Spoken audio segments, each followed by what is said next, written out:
Well, it's great to see so many people in the room. We normally just give it a minute or so to make sure that everybody that's attending can attend. So we'll deliberately sit here for another minute and then we'll get underway.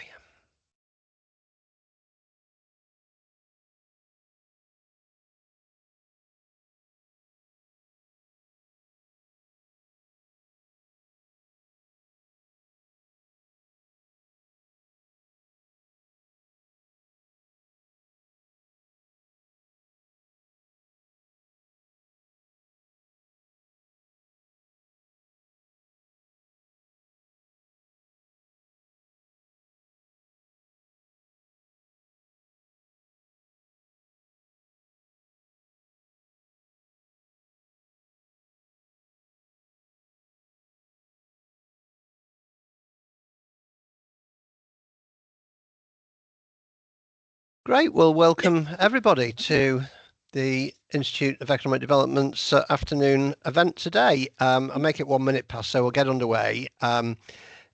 We are recording it, so if other colleagues arrive slightly later, then they'll get to see it. But we've got a good number of people on the call. The only thing I would say in terms of housekeeping is if you are able to raise questions in the Q&A and do that during the presentation, means that we don't lose any time when we switch over. So please use that. I'm Nigel Wilcock. I'm the Executive Director of the Institute of Economic Development. We're delighted that today we've got a chance to hear from one of our recent winners of an award, Economic Development Award at last year's conference. I'm going to hand over now. I think we're going to get a bit of an introduction and a presentation from the team, but I'll hand over to Ian Payton at Cheshire, West and Chester, who can take it from here. Okay, thanks, Nigel. Good afternoon, everybody. I'm Ian Payton, Business Growth Manager at Cheshire, West and Chester.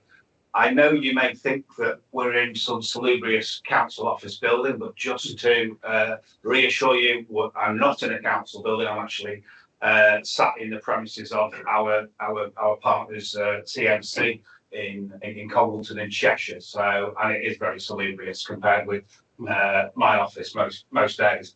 I've personally been a member of the iED and known Nigel for 25 years or so, I think, and the council's actually been a corporate member of the iED for the past 5 years.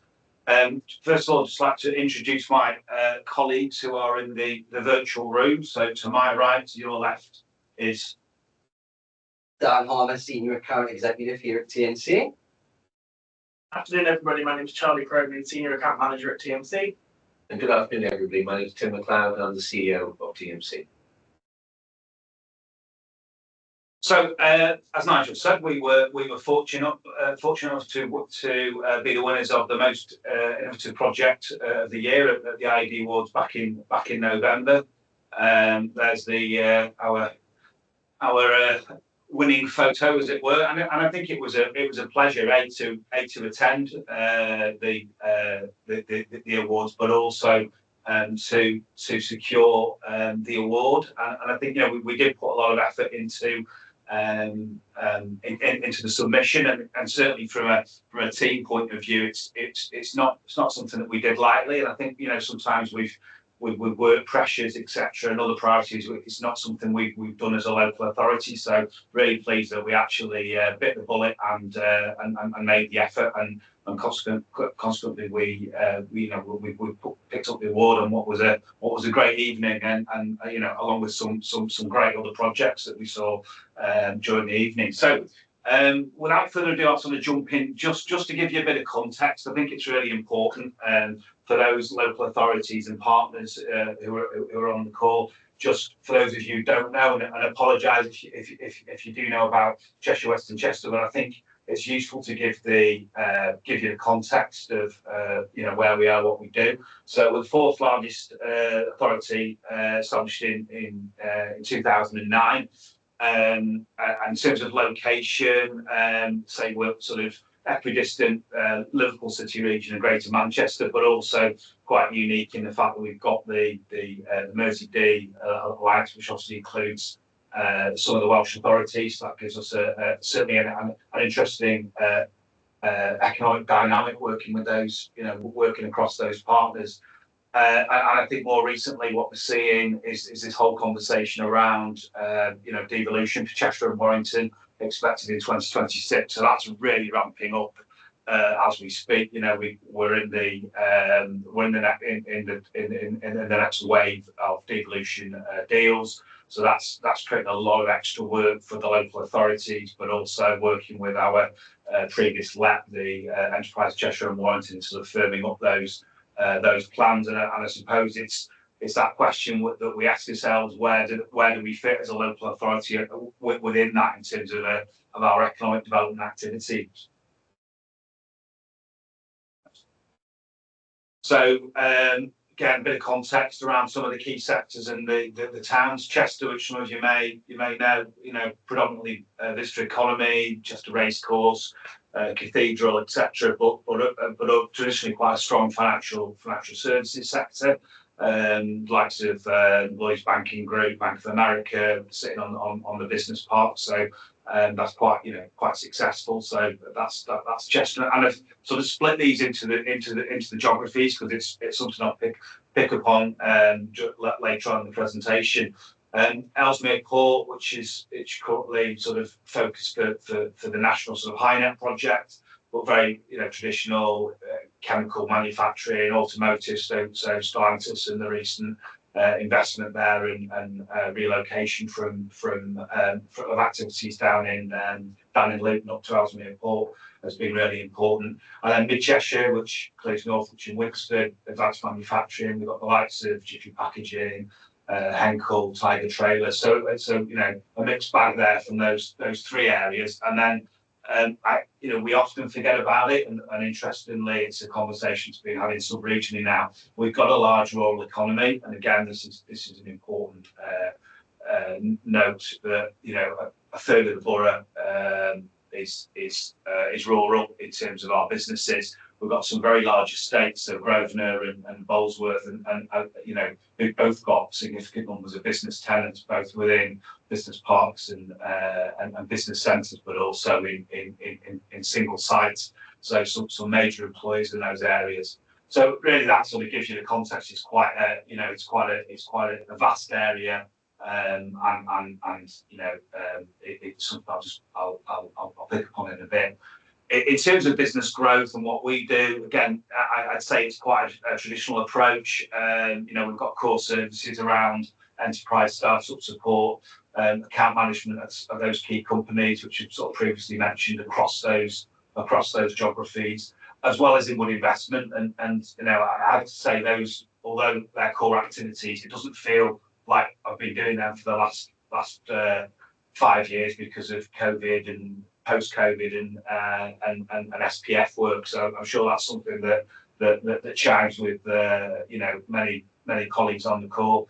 The actual number of businesses we're dealing with, VAT registered, is around 15,000 across those sectors, but 98% are SMEs. I'd say in terms of the account management, those top sort of the top 100 companies where you see the likes of Stellantis and Bank of America, but predominantly it's a very large SME market. In terms of what we deliver and how we delivered, again, it's maybe similar to some partners around the table. It's a mix. We have in the past delivered activities and business support sales, as well as we subcontract business support to various partners, and that's fluxed over the last sort of 10 years since we've been Cheshire West and Chester. It has changed subject to some of the funding or not having funding in some cases. I think the partnerships, again, similar to many partners, we do have a strong Chamber of Commerce. Interestingly, that is a cross-border Chamber of Commerce, so it does stretch into North East Wales. University of Chester is a strong relationship, certainly on the business support, innovation work. and Groundwork, who obviously run nationally, are quite a significant delivery partner, not only for decarbonisation but other projects as well. And I think I've added this in. It's because it's in terms of the business engagement. We're fortunate enough, I would say, to have 5 business improvement districts across the borough. So they range from city centre business improvement district in Chester city to a smaller town, Northwich, which has a business improvement district, and then two industrial and a business park. So again, in terms of the reach into those businesses, that's at least 1,000 businesses that are sort of part of those business improvement districts. So I think although it's quite a significant area, I think through the chamber and those partners, the reach is quite is quite extensive. Key challenges, well, the geography is significant. Ellesmere Port in particular is traditionally our business engagement activity has been lower. And when we look at the stats, Chester seems to be where a lot of the activity naturally is always centred on, but we've always had other opportunities in the areas. But again, when you're trying to balance your business support and the activity across that geography, it is quite challenging in terms of where you deliver, how you deliver, and with that rurality as well. I'm sure those authorities on the call that within those rural areas appreciate some of those difficulties. So it's about how we prioritise, and that is that's a real challenge in terms of the geography that we've got. The resource that fluctuates depending on funding, but we've got 3 full-time equivalents just on business support. But as I'm sure you all know, that doesn't. Although they deliver the core activity, there's other projects that we do that fall outside of that, and we do need to free up time for those core activities around account management and inward investment, because they always just seem to fall off the to-do list. Again, we've experienced, and it's an interesting one in terms of a question maybe later on. We are experiencing significant and a continued high volume of inquiries around business support directly, and I think it's a COVID related issue, I think, to a certain extent for us, where we found that managing COVID grants meant we were exposed to a lot more businesses, and they've effectively come back and stayed in contact through post-COVID and then on to SPF. Just as well as I'm not sure of where else people traditionally would have gone. Our business growth hub sub-regionally has reduced in size and capacity. So previously, I think a lot of businesses would have gone there. That's fallen off. So we're certainly experiencing a high volume of inquiries. And then again, as I said, COVID and SPF, that's one of our challenges of managing those projects alongside the day job. So we've got about 25 projects that we're directly managing, commissioning, and we're in that. I keep looking at the emails before it came just to see, get an update in terms of what money we can spend before the 31st of March and what we're doing in next year in a transitional year. So I'm sure, again, many colleagues on the call will appreciate some of those challenges. So we're taking all that into account. We started, and Tim will pick up on this. We did start some work as part of the High Street Welcome Back funding, and we started to look at how we could support businesses. But obviously, all this was being done remotely, and I think so. We started working with TMC around COVID on sort of developing the idea around a digital resource.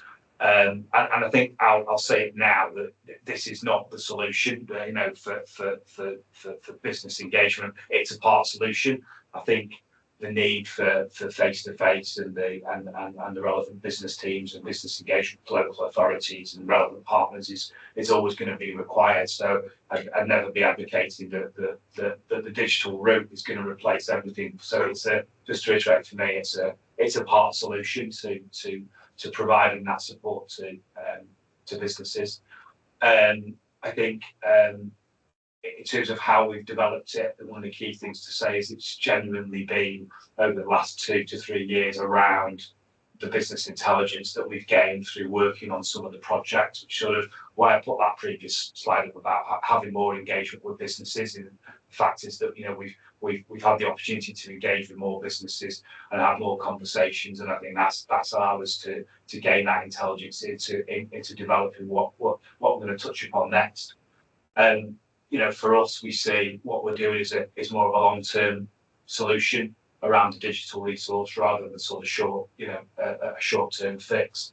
And I say it's more than just a council web page with links to support. And I think we've got that. We've got a website, and we spent a lot of time doing the website, and it's no different to anybody else's. It provides the support and signposting, and that's it really. It doesn't do, and it provides details of events and SPF, etc. But it doesn't do any more than that. So hence the reason for sort of going a step further and working with TMC to develop the business tapas idea. And at that point, I'll pass over to the people that actually know what they're talking about in terms of the technical side of things. So I'll pass over to Tim, and he'll give us his insight. So thanks, Tim. Well, thank you very much, Ian. I think, first of all, welcome everybody. Thank you very much for attending today. Just very, very brief piece about TMC, just a complete single slide here so we get straight into business tapas. We are an independent marketing organisation. We specialise in brand reputation and brand visibility.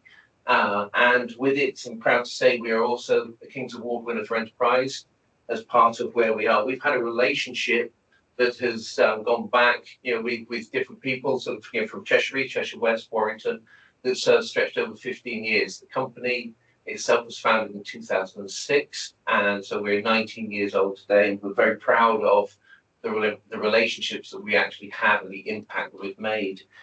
We started out looking at creating workshops and developing workshops to help fundamentally, the sole purpose really was to empower and demystify subjects, primarily within digital marketing is where we started from.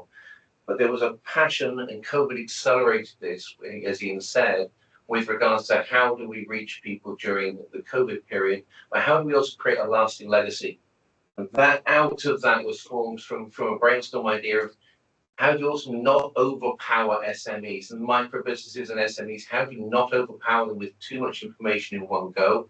How can we assure it's from a trusted source so there's credibility there? So we came up with this idea of bite-sized business, and that's where Business Tapas was born. So really what we wanted to do was create a lasting positive legacy, and I think that's absolutely key. Budgets are tight and there isn't the money that there used to be now, so we have to find ways to still connect, build relationships, build the business community, and we feel that Business Tapas does exactly that. So what I'm going to do without further ado is hand over to Charlie, down to my right here, who's been instrumental in the project, and he's going to take you through Business Tapas. Brilliant, thanks Tim. Good afternoon everybody. I just wanted to reiterate a lot of what Ian and Tim have covered in regards to the challenge faced by the council and TMC when wanting to provide continuous a legacy for businesses when it came to business support. So Cheshire West and Chester Council were continuously seeking ways to provide businesses of all shapes and sizes with practical and quite digestible business support. Businesses, in particularly small and medium enterprises, often struggle to access the right support at the right time. So whilst various funding rounds and grant opportunities exist, often due to availability of budgets or scope, it often means that businesses do miss out on those crucial support simply due to timing constraints. So therefore, it was recognised by the council that financial aid alone wasn't a sustainable solution. So to empower businesses for that long-term success, something had to be done about it. In an ever-changing business landscape with the instantaneous delivery of information, I think business owners frequently find themselves lost in a sea of quite complex information and guidance, and therefore struggle to distinguish between what's of value, what's the most relevant insight, and also what's generic advice. So in the absence of a centralized, easy to navigate resource, that meant that the businesses were often unsure of where to turn for credible information. As Tim alluded to, they needed to feel a sense of trust when seeking the guidance that would essentially strengthen their business moving forward. And it can be difficult to know where to turn to find the most appropriate guidance, and therefore that's where Business Tapas was born. So then, recognizing the limitations of traditional business support methods and therefore the need for a more accessible, dynamic solution, as the three of us have said, Cheshire West and Chester Council proudly partnered with TMC to develop an innovative platform, Business Tapas, designed really to cut through the noise and provide businesses with a clear, actionable, digestible support that essentially ensured guidance was both relevant and also easy to implement. The legacy of this platform is that businesses can leave the platform with that newfound insight and implement it into their day-to-day. So rather than relying solely on periodic funding rounds or one-off workshops, the council sought to then seek quite a sustainable, self-directed learning hub that could provide that ongoing value to these businesses, no matter what stage in their journey. So Business Tapas was then built on the understanding that business owners are often time poor and need quite direct, concise, important insight that then addresses their immediate needs and challenges without requiring a significant time investment. So through prioritizing accessibility, practicality, and relevance, Business Tapas was created as that trusted digital companion. As Tim alluded to, that's quite important in quite a loud, quite invasive landscape for these businesses where they need that support at their fingertips. So they then feel empowered to make informed decisions, they can develop new skills and adapt in that ever-changing economic landscape. So where does the innovation come in? Unlike traditional business support methods, Dan, if you could just go back a slide. So unlike, as I say, traditional business support methods, I think it strives to deliver high quality, digestible, bite-sized insight, and it therefore addresses the immediate business need. I think often we can be turned off by lengthy reports or extensive training programs. So a real objective for the platform was to deliver quite short, snappy, high-impact insights so that they could consume quickly. I think in this, as I said, ever-evolving landscape, the receiving that information and being able to implement it is quite important. So the platform provides that instant access to essential insights, allowing users to learn at their own pace. The commercial benefit of allowing the responsibility for the platform in the long term is then for a cost-effective solution. I think as it continuously expands and gets redefined and refined, ensuring that it remains valuable for years to come was also really important. And when we think about the innovation of the platform, it's important that this exceeds funding rounds, it exceeds, it's relevant when it comes to data and insight, and it's also reactive to tailor to the very present, real problems for businesses that they face today. Thanks, Tim. Of course, this platform being a digital offering, I think whilst Business Tapas is designed and built to be a supportive network for businesses, it's also quite essential for the council that, performs and evidences a return on investment.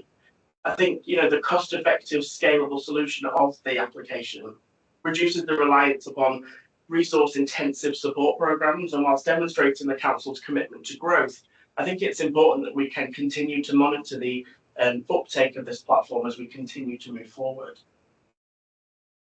So the data-driven insights that TMC are proud to kind of work with the council in reporting on also allow Cheshire West and Chester Council to track that engagement, also assess impact and refine support strategies. And I think in later slides we talk about how this brand has evolved and expanded beyond a web application.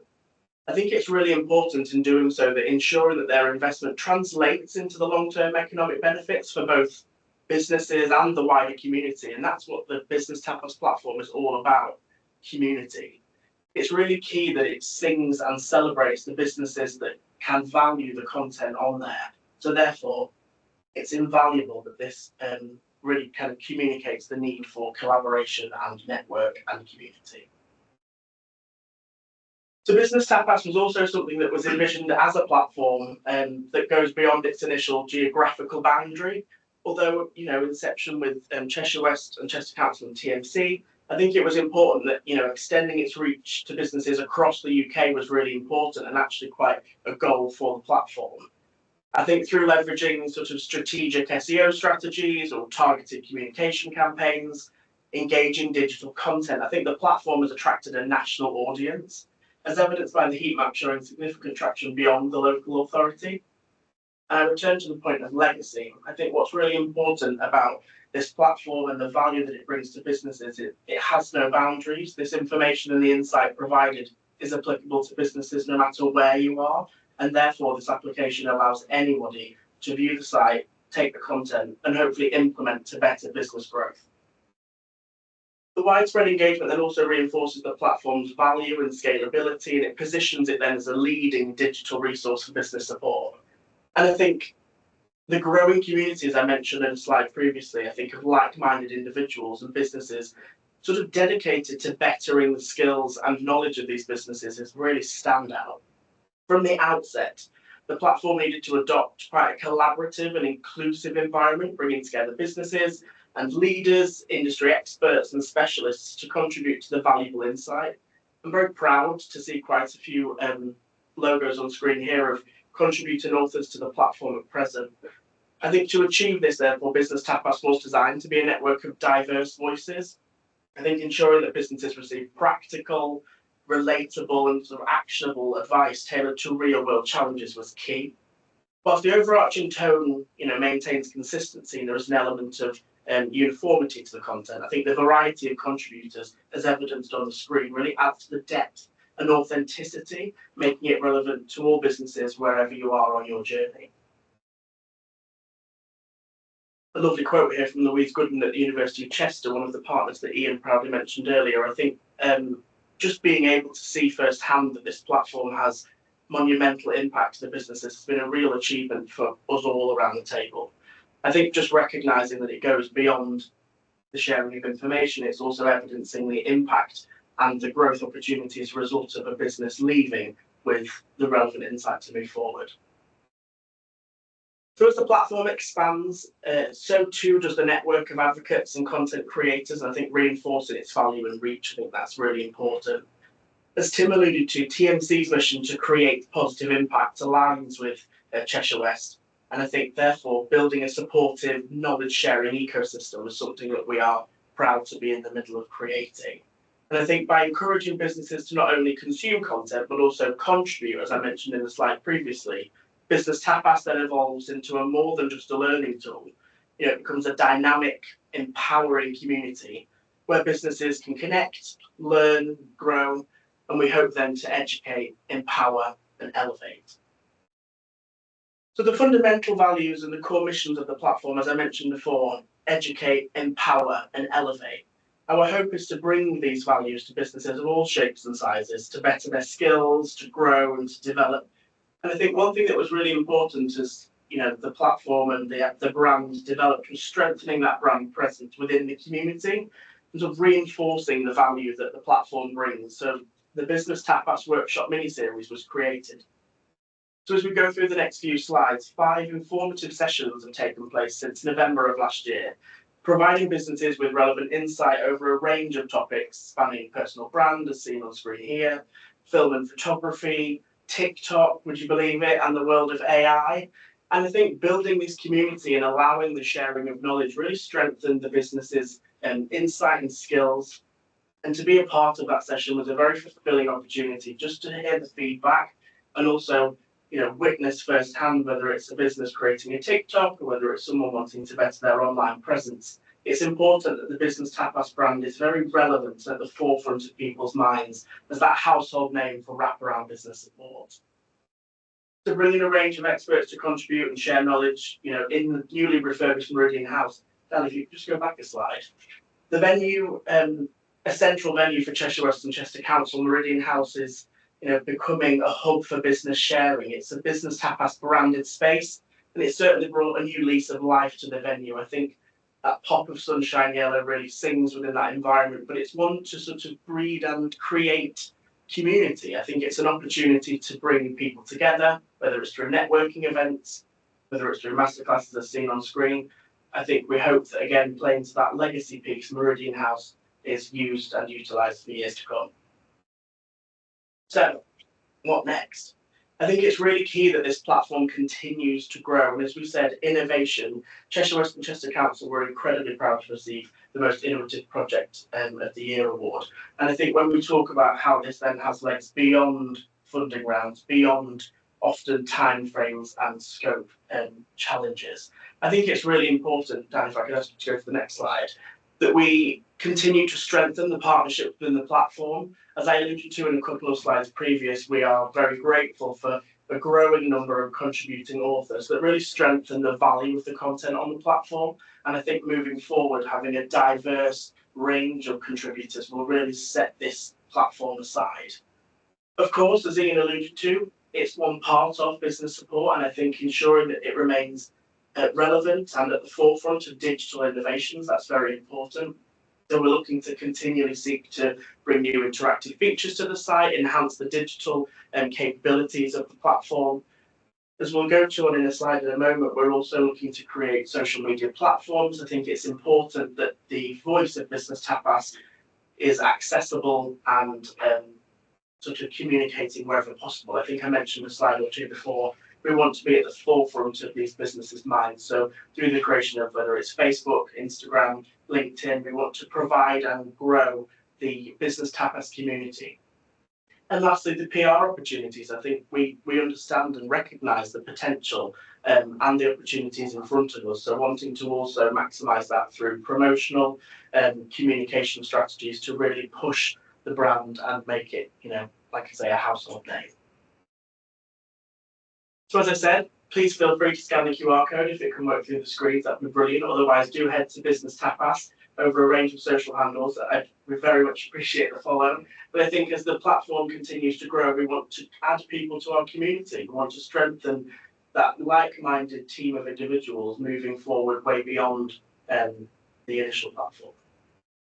So without further ado, I thank you very much for listening, and it's been a great pleasure of the four of us to share a little more on Business Tapas.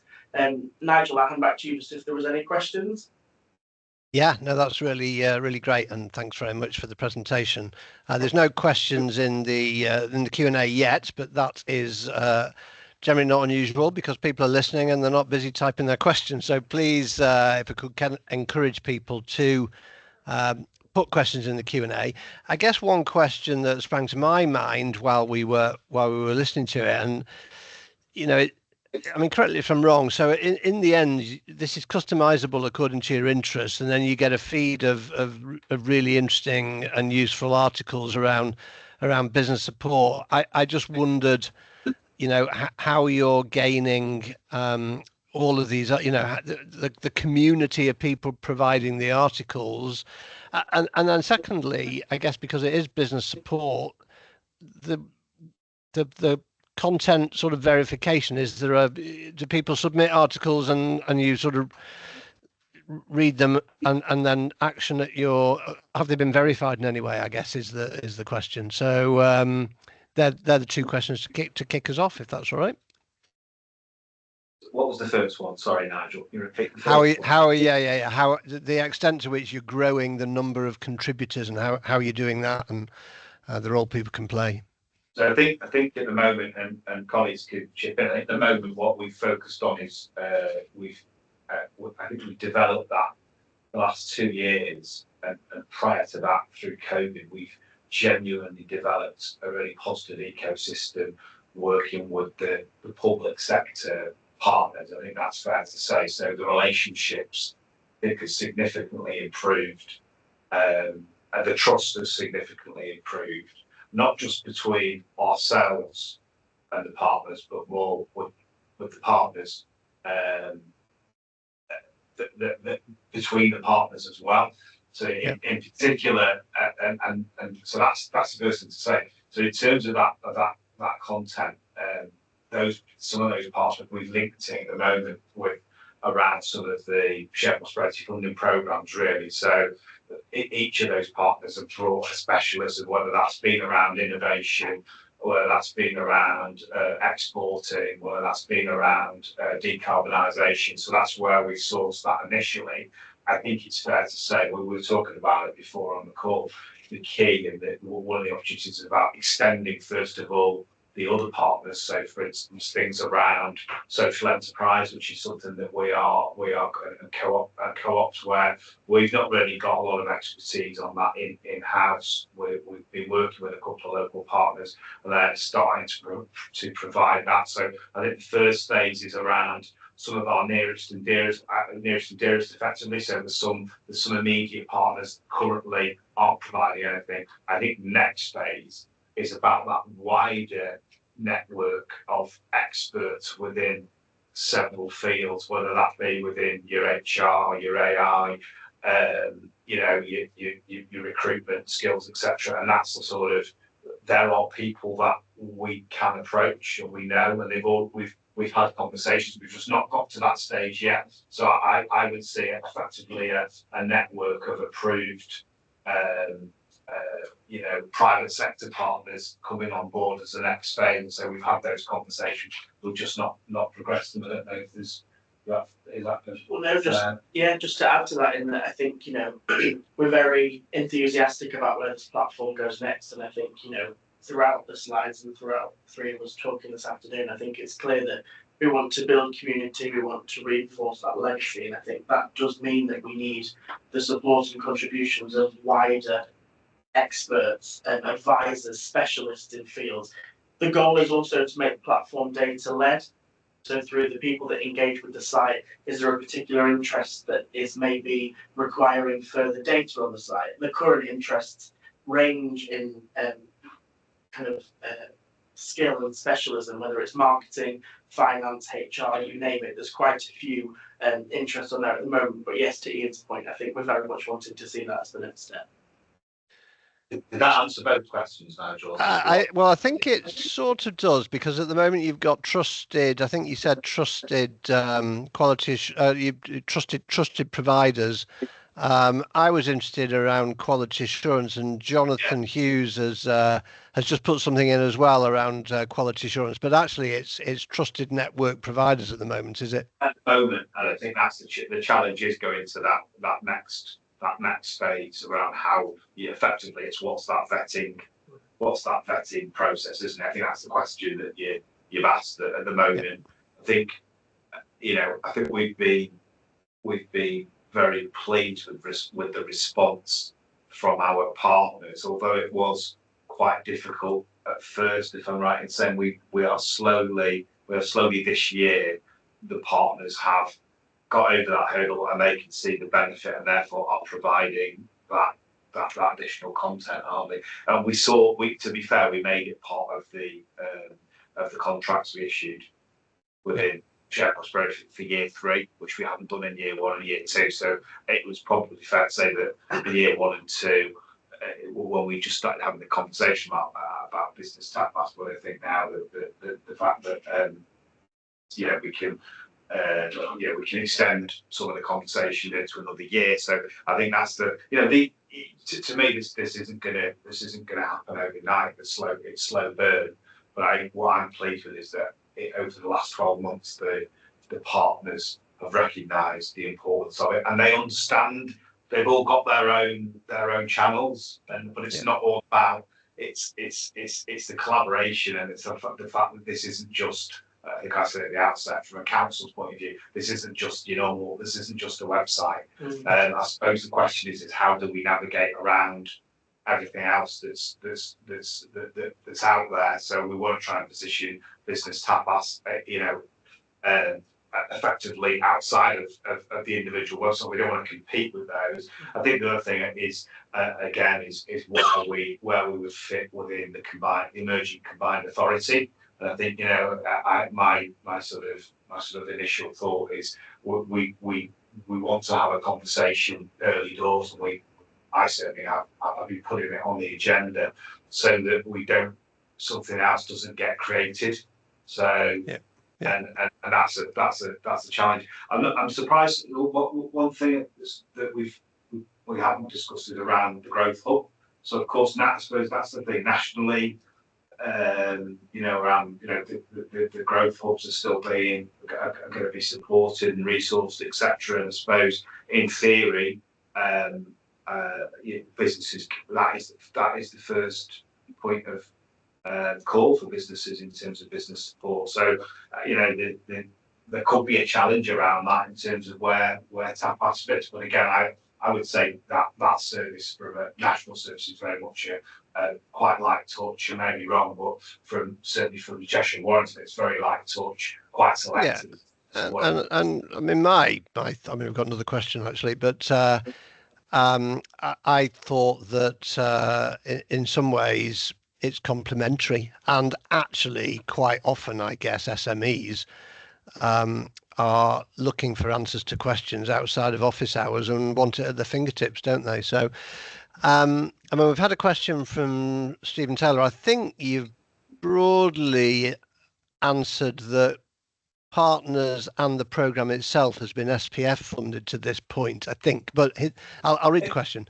Could you say anything more? Could you say anything more about the financial model? How is the project paid for? Is there a clear income stream for the future? Is the question.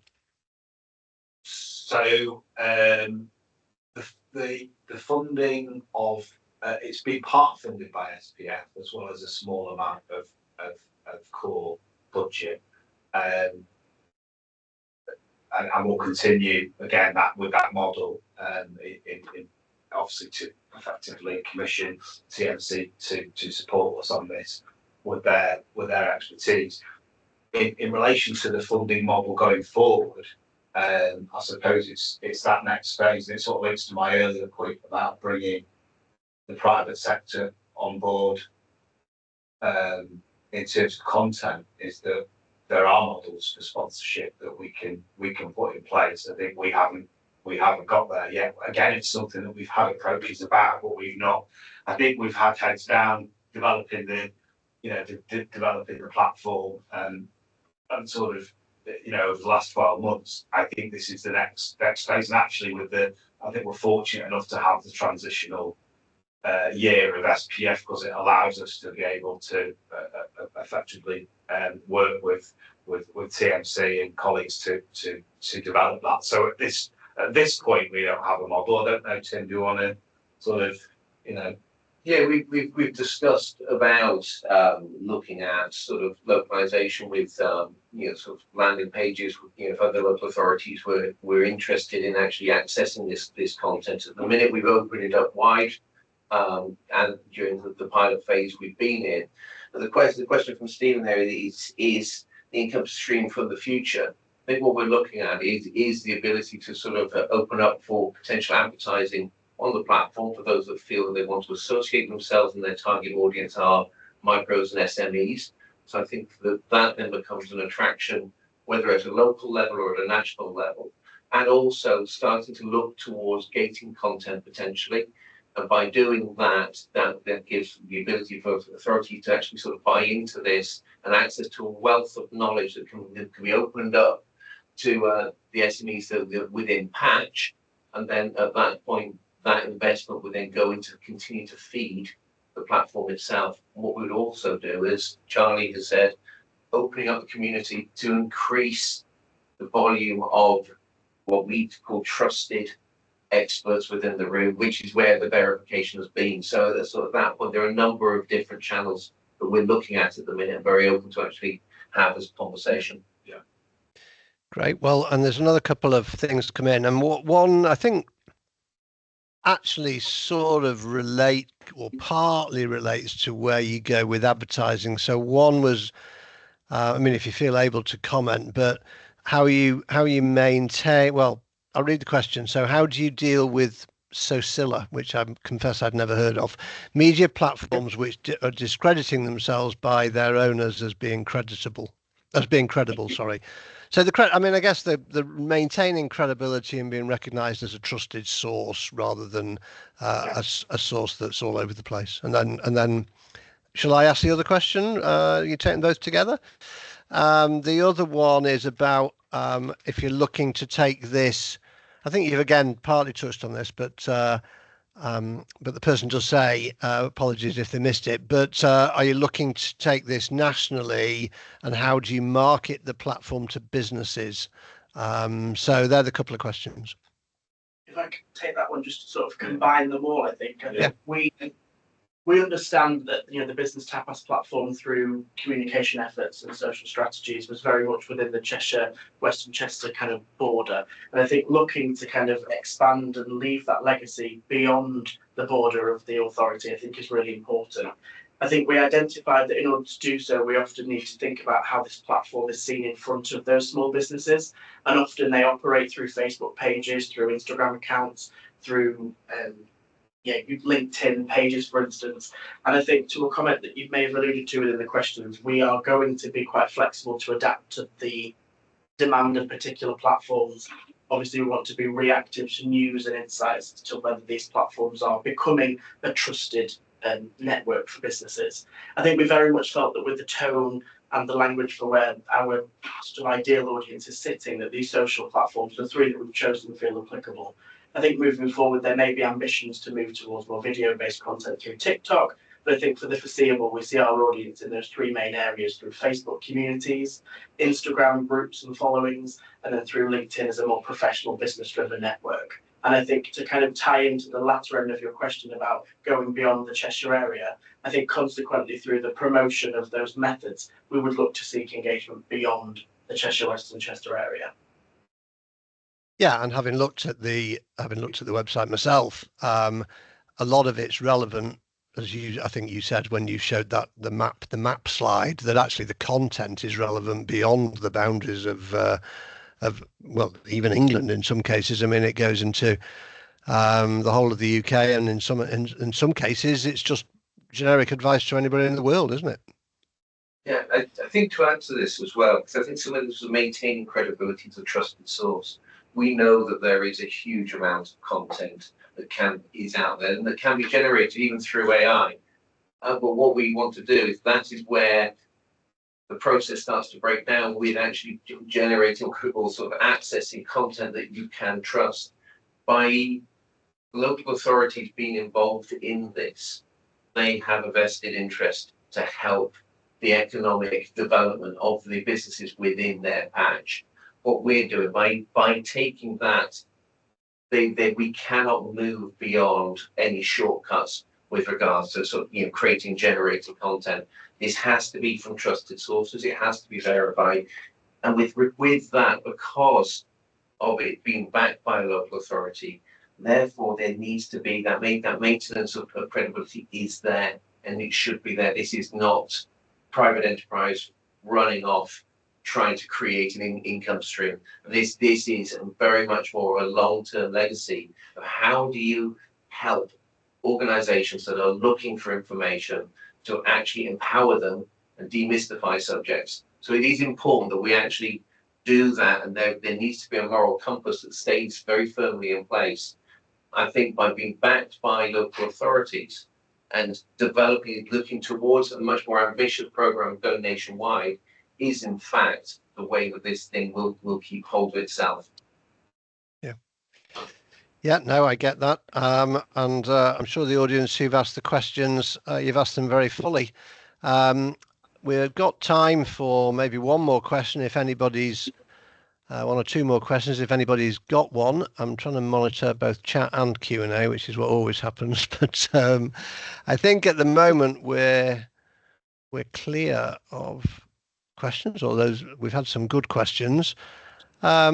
Yeah, well, nothing come up, but very happy to take any observations, final remarks from the questions we've had before we let you go. So anything you want to sort of leave us with, any pearls? Yeah, I mean, thanks for the opportunity, Nigel. It's a great experience. It's for us. It's a great opportunity. I think we're from a local authority perspective, we're open to having conversations with any members on the iED network.